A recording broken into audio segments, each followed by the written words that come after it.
Introducing and describing terrible human experiments can be considered an exciting and mysterious journey in the heart of history and human experience.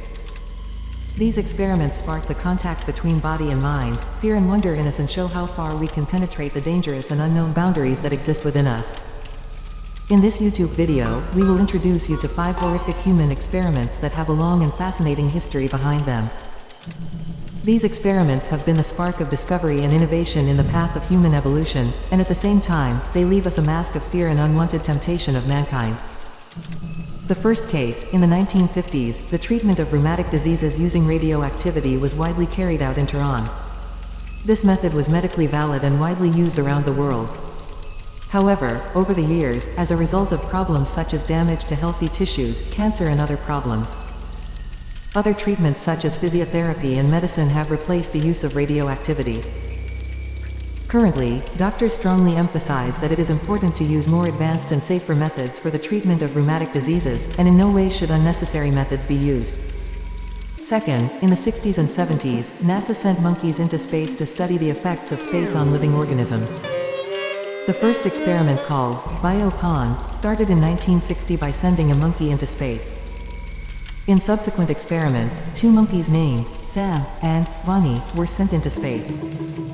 The main purpose of these experiments was to investigate the effect of space conditions on living organisms. In these experiments, the monkeys were in space for a while and then returned to Earth to see if there were any effects of the trip on the monkeys' health. NASA experiments on monkeys became very controversial. Many people criticized this work, and the experiments on some monkeys ended with their death. But these experiments allowed scientists to obtain accurate statistics about the effect of space conditions on living organisms, and played important roles in NASA's future space programs and studies.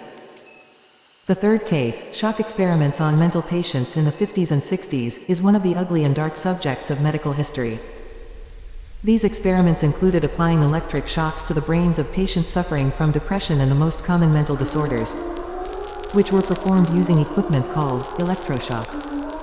In addition to proper zoning, shock experiments on patients were often performed without the use of anesthesia, and patients recovered after only a few minutes. These experiments were stopped after some time due to many ethical problems associated with them, and rules were considered for allocating this type of treatment to patients. From that time on, new methods were developed for the treatment of mental patients, which seemed to be a suitable alternative to these harsh experiments. Fourthly, ongoing experiments on criminal prisoners in China have been proposed as a way to increase the quality of justice and reduce people's exposure to crime. In such experiments, prisoners are effectively monitored and the response rate to psychological, behavioral and drug treatments is checked. The purpose of these tests is to analyze and determine the complications and merits of treatment in prisoners. However, despite this goal, some critics believe that this humanizing method has been done and the human rights of the prisoners have been denied. In order to guarantee respect for the human rights of prisoners, there is a need for proper and accurate supervision by the relevant authorities and supervision of the testing process. And the last and fifth case, in the 1960s in the United States, trials of anti-cold gun vaccines were conducted to protect military forces in foreign wars. These experiments were designed to develop a vaccine to protect soldiers against infections that are common in tropical areas. In these trials, people who volunteered for the trials were treated with vaccines called adenovirus 4 and adenovirus 7. After this vaccination, it was checked whether they were able to maintain the previous resistance against both types of viruses or only one of them. These experiments were successful in some cases, while in others they were stopped due to ethical problems and criticism in the mid-70s.